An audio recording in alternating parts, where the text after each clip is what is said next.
और अब पियाजी का टॉपिक पढ़ने के बाद हम करेंगे पियाजी के आज क्वेश्चंस। और इन क्वेश्चंस के थ्रू आपके कुछ डाउट हो सकता है मैं क्लियर कर पाऊँ, तो please keep watching my video. थोड़ा सा अपना साथ दीजिए। और अब हम करते हैं संज्ञानात्मक विकास के सिद्धांत के क्वेश्चंस। ठीक है, संज्ञानात्मक विकास का सिद्धांत किसने दिया? ये पहली बात थी, तो ये हमारे पियाजी ने दिया था। ठीक है, पियाजी ने अपने सिद्धांत में 4 अवस्थाओं को बताया था। परिपक्वता, अनुभव, उनको उन्होंने महत्वपूर्ण माना। परिपक्वता एवं आनुवंशिकता को उन्होंने महत्वपूर्ण माना था। ठीक है, उसके बाद अगर हम इनकी बात करें तो आत्मसातकरण और समायोजन इनके संपर्क थे। आत्मसातकरण पुरानी चीज़ों को नए ज्ञान से जोड़ना, यानी कि अर्थात उनमें कोई परिवर्तन किए बिना अगर उनको हमारे जीवन में उपयोग मिल रहे तो उसको हम आत्मसातकरण करेंगे। लेकिन वहीं अगर हम समायोजन की बात करते हैं तो जब हमारा जो पूर्व ज्ञान होता है वो हमारा पूर्ण रूप से काम नहीं आ रहा था और उनमें कुछ नई चीज़ों को हमको जोड़ना पड़ता है, तो उस टाइम जो हम करते हैं वो होता है हमारा समायोजन। ठीक है, इन्होंने अनुकूलन की प्रक्रिया को बताया था कि व्यक्ति जिस वातावरण में रह रहा है वह उस वातावरण में ढल जाता है, उसको अनुकूलन कहते हैं। ठीक है, उसके बाद इनकी 4 स्टेजेस की बात की थी। जब इन्होंने इनकी 4 स्टेजेस की बात करें तो उसमें जो पहला स्टेज है वो हम क्वेश्चंस के थ्रू पढ़ेंगे। संज्ञानात्मक विकास की कौन सी अवस्था अमूर्त चिंतन एवं तर्कना के उद्भव के रूप में विशिष्टकृत होती है? बात करें अमूर्त चिंतन, जब हमने अमूर्त चिंतन की बात की थी तो हमने एक पढ़ा भी था अमूर्त संक्रियात्मक अवस्था, यानी कि जो उच्चतम स्तर की जो अवस्था थी वो थी अमूर्त चिंतन की अवस्था। अगर हम संवेदी इंद्रियगामा की बात करें तो संवेदी जो संक्रियात्मक जो हमने पढ़ा था उसमें हमने कहा था कि बच्चा जो भी चीज़ करता है, बच्चे का जो प्रदर्शित करें, यानी कि जो उसके सामाजिकरण का जो तरीका होता है वो उसकी इंद्रिय होता है। अगर उसको भूख लगती है तो वह रोक के प्रदर्शित करता है। अगर बच्चे ने सुसु कर दिया और वो गीला है तो उस चीज़ को रोक के बताएगा। और अगर बच्चे की प्रकाश आंखों में गिर रहा है और उसकी आंखों में दर्द हो रहा है तो उस चीज़ को रोक के बताएगा। अगर बच्चे के कोई चीज़ कपड़ा या कुछ चुभ रहा है तो बच्चा उस चीज़ को रोक के बताएगा, अर्थात तो अपने सेंसेस को काम में करेगा, अपने सेंसेस को काम में लेगा। बच्चा जो भी कुछ करेगा उसमें अपने सेंसेस काम में ले तो उसको हम संवेदी क्रियात्मक अवस्था कहते हैं।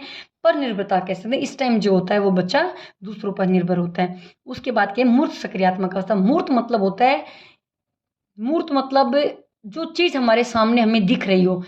इस टाइम बच्चे में तर्क चिंतन तो प्रारंभ हो जाता है, लेकिन तर्क चिंतन उसी स्तर तक प्रारंभ होता है जब चीज़ें हमारे सामने होती हैं और हम सिर्फ उनको देखकर उन पे तर्क कर सकते हैं, उन पे सोच सकते हैं। लेकिन अगर चीज़ें वहाँ से हटा दी जाती हैं तो वो चीज़ें हमारे मायने में फिर नहीं रहती है। ठीक है, उसके बाद करें हम प्राक सक्रियात्मक अवस्था। या ये प्राक सक्रियात्मक यानी कि हमारे सक्रिय से पहले की अवस्था होती है, यानी कि इस टाइम ये जो अवस्था होती है ये बिल्कुल तर्कहीन अवस्था होती है। इस टाइम जो होता है वो हमारा केंद्रीकरण होता है, हम चीज़ों के सभी एस्पेक्ट्स को नहीं समझ पाते हैं, सिर्फ उस हमारा ध्यान जो होता है वो एक ही पहलू पे होता है। इस टाइम हमें जीववाद का ज्ञान होता है, यानी कि हमें लगता है हम सजीव और निर्जीव के बीच की जो कड़ी है उसको समझ नहीं पाते हैं। बाइक, गाड़ी, मोटर, जितनी भी चीज़ें होती है हम सबको वास्तविक समझते हैं। हमें लगता है जैसे बच्चे के चोट लगती है और हम उस फर्श को अगर मार दें तो बच्चा वहीं चुप हो जाता है, क्योंकि बच्चे को लगता है कि अगर कहीं मेरे दर्द हुआ है तो इसके भी दर्द हुआ है। ठीक है, औपचारिक सक्रियात्मक अवस्था, ये विवेक का उच्चतम स्तर होता है। इस टाइम समस्या समाधान की जो क्षमता होती है वो बच्चे की बहुत विकसित हो चुकी होती है। इस टाइम बच्चा खुद निर्णय कर लेने लायक हो जाता है। और इस टाइम बच्चा जब चीज़ें उनके सामने नहीं होती, अमूर्त होती हैं, तो भी उन पे चिंतन प्रारंभ कर देता है, लेकिन यहाँ ऐसा नहीं होता। ठीक है, तो अमूर्त चिंतन की जो अवस्था वो औपचारिक संक्रियात्मक अवस्था होगी। किशोर अवस्था जीन पियाजे द्वारा दिए गए संज्ञानात्मक विकास की किस अवस्था के अंतर्गत आती है?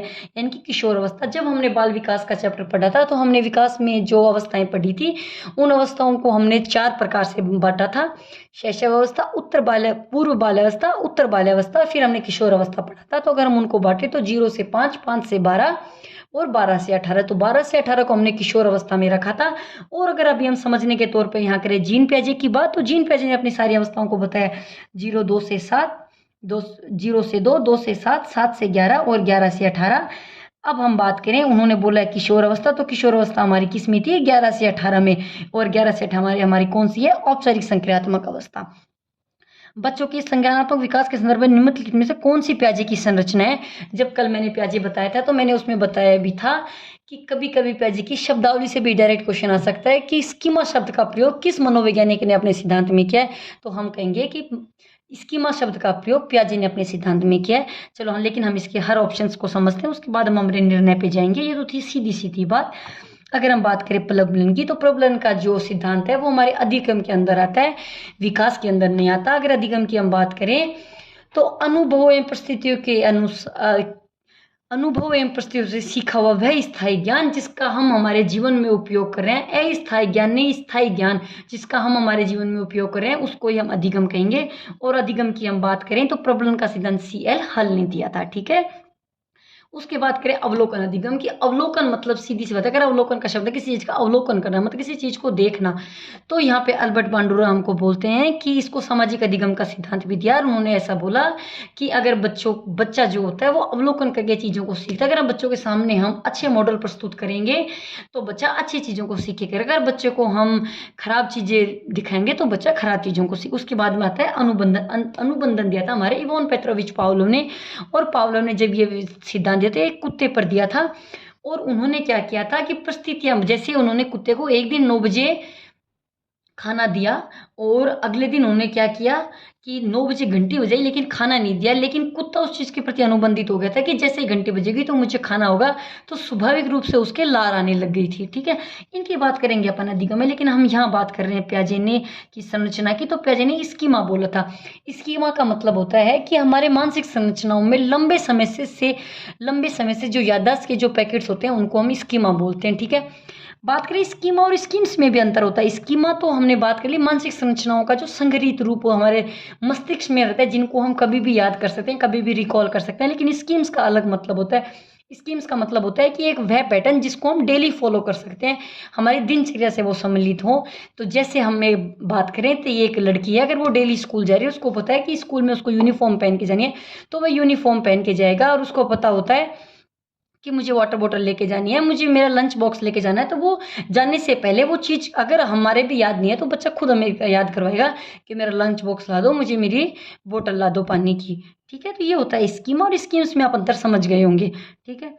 संज्ञानात्मक विकास का उच्चतम स्तर कौन सा होता है? जब हमने पियाजे की 4 सिद्धांत पढ़े थे तो उसमें जो हमने पहला पढ़ा था वो था सेंसर वाला, दूसरा था वो पूर्व सक्रियात्मक, तीसरा था मूर्त सक्रियात्मक और चौथा था अमूर्त सक्रियात्मक, ठीक है। तो उस स्तर पे हम बात करें तो यहाँ हम सीधा बोल सकते हैं कि फॉर्मल ऑपरेशन स्टेज होती है, ठीक है।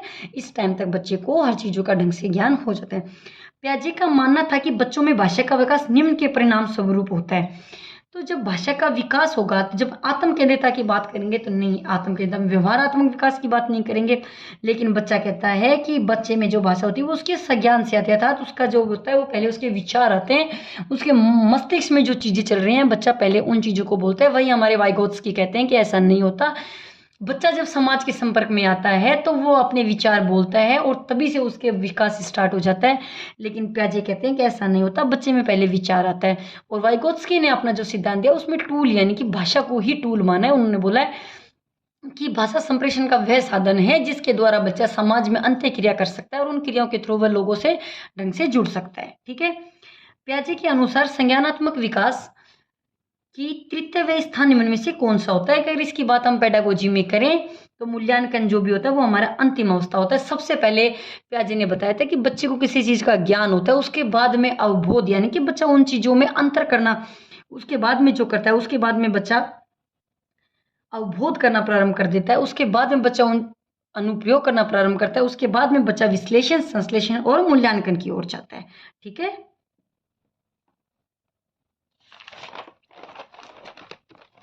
बात करें हमारे नेक्स्ट क्वेश्चंस की, तो पियाजे के विकास की अवस्था में संवेदीगामक अवस्था समायोजित करती है। जब हमने नहीं देखेंगे, हम पहले इसको खुद करने की कोशिश करेंगे। अगर हम बात करें सेंसर मोटर यानी कि संवेदीगामक अवस्था की, तो उसमें क्या होता है? जब हमने कल पढ़ा था तो हमने पढ़ा था कि जब बच्चा 30 दिन तक होता है तो बच्चा सिर्फ प्रतिवर्ती क्रियाएं करता है, ठीक है।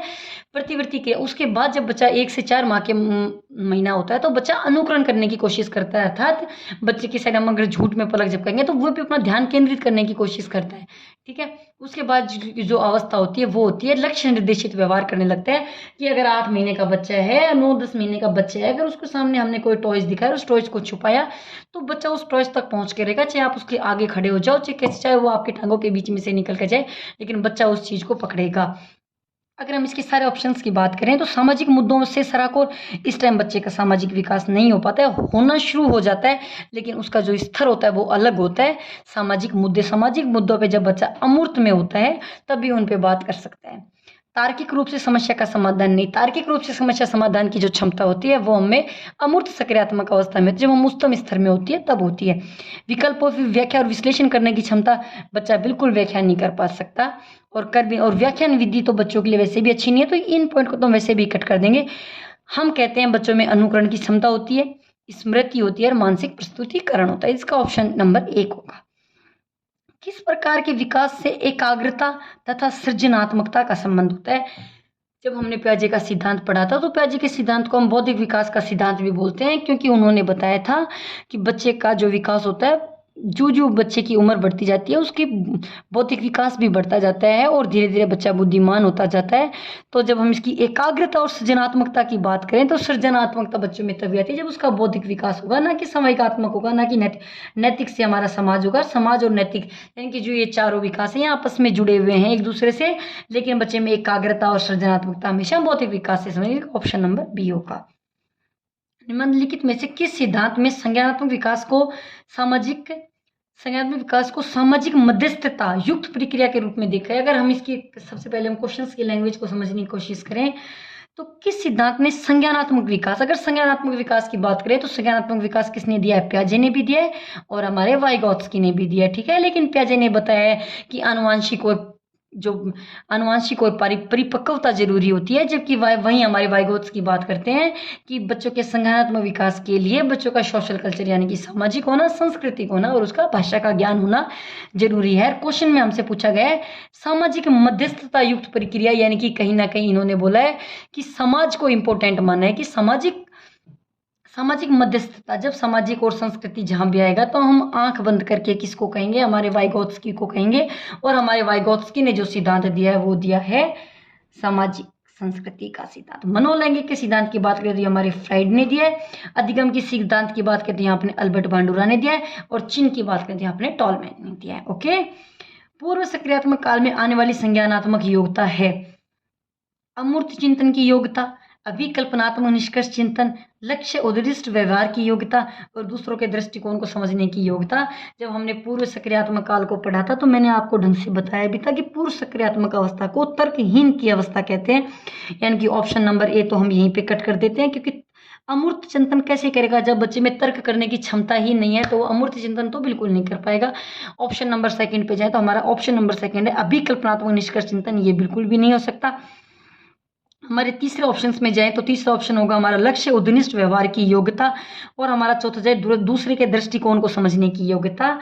तो हम ऑप्शन 3 और 4 में आते हैं। 3, 4 में एक बात तो दूसरों के दृष्टिकोण की समझने की योग्यता, तो पूर्व सक्रियात्मक काल में तो दूसरों के समझने की अयोग्यता होती है, ईगो सेंट्रिज्म होता है। बच्चे को लगता है कि जो मैं समझ रहा हूँ बस वो सही है, उसमें आत्म केंद्रिता का भाव होता है, उसको वो दूसरों के और खुद के नजरिए में फर्क नहीं समझ पाता है, तो ये भी नहीं होगा। तो इसका लक्ष्य उद्दिष्ट व्यवहार करने की योग्यता होती है। निम्नलिखित में से कौन सा कथन समावेशन का सबसे अच्छा वर्णन करता है? समावेशन मतलब होता है जब हम समावेशी शिक्षा की बात करें या समावेशन की बात करें कि सब चीजें हमारे अंदर एक संतुलन के रूप में हो, ठीक है। तो यह विश्वास है कि बच्चों को अपनी योग्यताओं के अनुसार अलग किया जाना चाहिए। तो ऐसा कोई भी मतलब कहीं भी करे, पहली बात तो जहां बच्चों को अलग करने की बात आती है वहां वो ऑप्शन गलत होगा, उस ऑप्शन को कभी भी हम सही नहीं करेंगे, वो ऑप्शन हमेशा गलत होगा। यह एक विश्वास है कि कुछ बच्चे कभी कुछ सीख नहीं सकते, ऐसा कभी भी नहीं होता, जरूरी नहीं होता। अगर हम बात करें बुद्धि के सिद्धांतों की भी तो जरूरी नहीं होता कि बच्चा सभी पक्षों में इंटेलिजेंट हो। कई बार देखते हैं कि एक बच्चा पढ़ाई में बिल्कुल ढपोल होता है लेकिन वही बच्चा पेंटिंग में बहुत अच्छा होता है। एक तत्व का सिद्धांत जो हमारे बिनी ने दिया, बिनी ने कहा है कि बच्चा एक पक्ष में भी होशियार हो सकता है, इंटेलिजेंस उसकी एक चीज में भी दिख सकती है। यह एक दर्शन है कि सभी बच्चों को नियमित विद्यालय प्रणाली से समान शिक्षा प्राप्त करने का अधिकार है। इसको हम थोड़ा पॉजिटिव वे में ले सकते हैं कि विद्यालय में चाहे बच्चा डफर हो चाहे बच्चा इंटेलिजेंट हो, बच्चे को समान प्रणाली में ही मतलब समान शिक्षा ही। ऑप्शन नंबर 4, यह एक दर्शन है कि विशेष बच्चे ईश्वर के विशेष उपहार है, ऐसा नहीं होता। लेकिन हाँ ठीक है, कहीं अपन माने तो कुछ बच्चे होते हैं जो गॉड गिफ्टेड होते हैं लेकिन उनको भी जरूरत पड़ती है। तो हमारा जो ऑप्शन नंबर 3 होगा वो होगा। निम्नलिखित में से कौन सा एक सही मिलान वाला जोड़ा है? सही मिलान का मतलब है, मैं आपको कह सकती हूँ कि जब पियाजे ने अपनी जो 4 अवस्थाएं दी थी उसमें जो पहली अवस्थाएं दी थी वो दी थी उन्होंने इंद्रियगामक की अवस्था, दूसरी दी थी पूर्व सक्रियात्मक की अवस्था, तीसरी दी थी मूर्त सक्रियात्मक की अवस्था और चौथी अवस्था दी थी अमूर्त सक्रियात्मक की अवस्था। और जब हम अमूर्त सक्रियात्मक अवस्था की बात करेंगे तो चलो हम देखते हैं मूर्त सक्रियात्मक अवस्था। ये हमारी 3rd नंबर की थी। संधारण व वर्गीकरण करने योग्य, बिल्कुल सही बात है। मूर्त सक्रियात्मक अवस्था में बच्चा चीज़ों का संधारण और वर्गीकरण करने लग जाता है। मैंने आपको बताया था कि जब बच्चों की चीज़ सामने होती है तो बच्चा उन चीज़ों को असेंडिंग डिसेंडिंग ऑर्डर में जचाने भी लग जाता है और बच्चों को आयतन का ज्ञान भी हो जाता है। बच्चा द्रव भार आयतन की चीज़ों को समझने लग जाता है। ठीक है। औपचारिक अवस्था, अनुकरण प्रारंभ कर देता है। कल्पना परक बिल्कुल भी नहीं, अनुकरण बच्चा करता है उसकी संवेदी पेशी अवस्थाओं में। कौन सी अवस्थाओं में? संवेदी पेशी अवस्थाओं में। यहाँ अनुकरण का संबंध होता ही नहीं है। शैशव अवस्था, तर्क का अनुप्रयोग तथा अनुमान लगाने में सक्षम हो जाता है। बिल्कुल भी, तर्क का अनुप्रयोग और अनुमान लगाने में सक्षम जब बच्चा होता है वो होती है बच्चे की अमूर्त चिंतन की अवस्था। यानी कि पूर्व सक्रियात्मक बच्चा निगमनात्मक विचार बिल्कुल भी नहीं करता। निगमनात्मक विचार की बात हम करें तो पूर्व सक्रियात्मक अवस्था में बच्चा निगमनात्मक विचार कभी भी नहीं कर सकता। ठीक है। किशोर अवस्था ने संज्ञानात्मक विकास की विशेषता, यानी किशोर अवस्था में जो संज्ञान का जो विकास होता है उसकी क्या विशेषता है? दोहराने की प्रवृत्ति बिल्कुल भी नहीं। दोहराने की प्रवृत्ति को हम हमारी भाषा में कहें तो हम इसको अनुकरण कर सकते हैं और अनुकरण हमारी संवेदी पेशी अवस्था में आता है, इंद्रियगामी अवस्था में आता है, जो कि हमारे 0 से 2 का काल होता है। अनुकरण द्वारा सीखने की प्रवृत्ति बिल्कुल भी नहीं होती। इंद्रिय बुद्धि का अधिकतम विकास और मूल्य प्रतिवर्तक व्यवहार, मूल्य परिवर्तक व्यवहार भी बिल्कुल भी नहीं होता। लेकिन हाँ, बुद्धि का अधिकतम विकास जो होता है वो किशोर अवस्था तक 16 वर्ष तक हमारा मानसिक विकास हो जाता है और 12 वर्ष तक हमारा भाषाई विकास होता है और 90% तक विकास हमारा 6 वर्ष तक हो जाता है। ठीक है। निम्नलिखित में से कौन सा प्रश्न बच्चे को गंभीर रूप से सोचने के लिए आमंत्रित करता है? सही जवाब क्या है? बिल्कुल भी नहीं। क्या आप इसी तरह की स्थिति के बारे में सोच सकते हैं? बिल्कुल भी नहीं।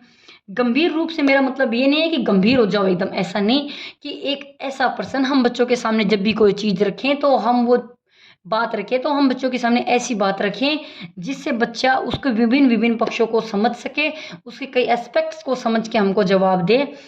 सीधा प्रश्न हम बच्चे से ना रखे कि आप क्या करोगे, आप क्या करते। इस टाइप के अगर हम प्रश्न करते हैं तो हमारे कॉलब्रग के अनुसार भी हम नैतिक तर्कता का बच्चे का विकास कर रहे होते हैं। उस टाइम जब हम बच्चे को विभिन्न विभिन्न परिस्थितियां उत्पन्न करवाते हैं तब बच्चे का संज्ञान का जो विकास होता है वो अच्छा होता है। बच्चे की जब मानसिक में थोड़ा जोर पड़ता है तो बच्चे अनेक पहलुओं को सोचने की कोशिश करता है।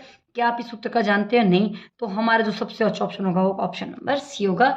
संज्ञानात्मक विकास की हम बात यही करते हैं। पियाजे कहते थे कि एडल्ट और बच्चा समान मात्रा में सोचता है, यानी कि जो उनकी मात्रा होती है वो समान होती है, लेकिन जो उनकी गुणवत्ता का फर्क होता है, गुणवत्ता का उसमें फर्क होता है। पियाजे के क्वेश्चन हम यही समाप्त करते हैं और इसके बाद में जो हम नेक्स्ट जो क्वेश्चन जो हमारा नेक्स्ट टॉपिक होगा वो होगा हमारा वाइगोत्स्की। उसके बाद करेंगे हम वाइगोत्स्की के क्वेश्चंस। Okay bye.